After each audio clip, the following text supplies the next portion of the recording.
leading. I'm following closely and walking beside. There's no more important message than that. We have a couple of groups that have been very instrumental. I'd like to introduce Scott Gray. Would you come up with Reopen Arkansas?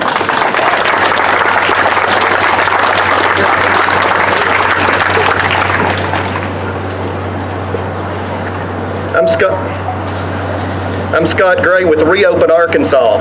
Today, the people of Arkansas start the process of taking our government back from a bunch of unelected bureaucrats and a power-hungry governor who refused to give the people's elected representatives, the Arkansas legislature, a seat at the table. For 176 days, our voices have not been heard.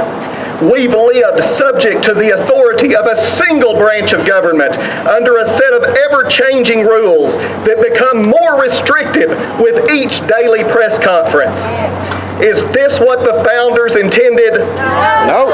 Did our founders intend for us to walk around in masks, afraid of each other, scared to interact with our neighbors? No. Were the public school teachers of yesteryear afraid to come to work because a student might have a cold? No. Did you ever think your local school would be closed while they continue taxing you to the hilt? No. 20, 10, or even 5 years ago, who could have imagined a time when passing someone in a hallway could get your kid sent home from school to quarantine for 2 weeks? Who could have imagined a time when a coworker testing positive for a virus he experienced no symptoms of would send you home from work? And who in his wildest dreams would have ever thought that the state of Arkansas could take you to an isolation camp simply because you caught a virus? Yet these are all stories we've heard on Reopen Arkansas. The Stay Home, Save Lives crowd will tell you that you should protect your neighbor. Folks, the best way to protect your neighbor is for you to go to work, your kids to go to school, and for society in general to return to normalcy. If your neighbor wants to stay home all masked up and watch the governor's daily TV show, fine. But somebody has to keep the economy going while your neighbor stays home shaking in his boots. Dr. Romero recently told a legislative committee that he has complete authority over the health of the people of Arkansas. He alone can decide whether you have the right to work, send your kids to school, or shop in your favorite store.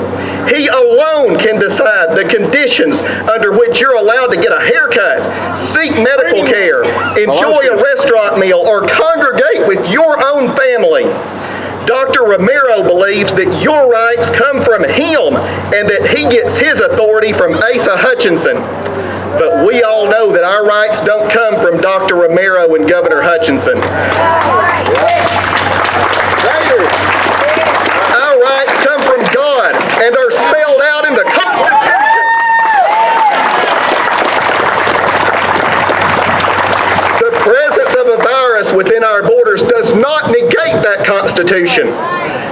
In the 1770s, the colonists went to war with England over arguably smaller issues than we're facing today. Yet the overwhelming majority of Arkansans remain fully compliant, tuning into the daily Asa show to find out which of our freedoms is being stripped today. A few months ago, a small number of us decided that enough was enough. We were tired of living in communist Arkansas. We wanted our lives and our livelihoods back.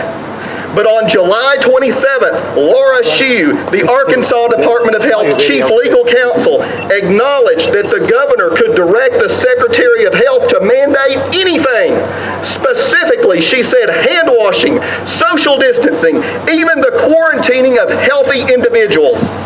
Dr. Romero said on August 20th, and I'm quoting, "We are not going back to normal. Normal is a thing of the past. In my mind, we are dealing with this for at least another year," end quote. And we all know what comes next. Romero will mandate the vaccine. As the days, weeks, and months have passed, our numbers have grown. folks finally started waking up and realizing that we can't and shouldn't live like this indefinitely. Now, is this lawsuit the best long-term solution? Of course not. But it's the first step toward restoring our rights and freedoms. We must restore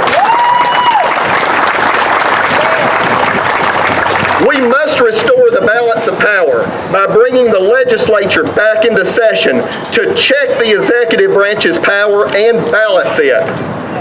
Next, we must insist that our legislators amend the Emergency Powers Act so it cannot be used for a health emergency ever again.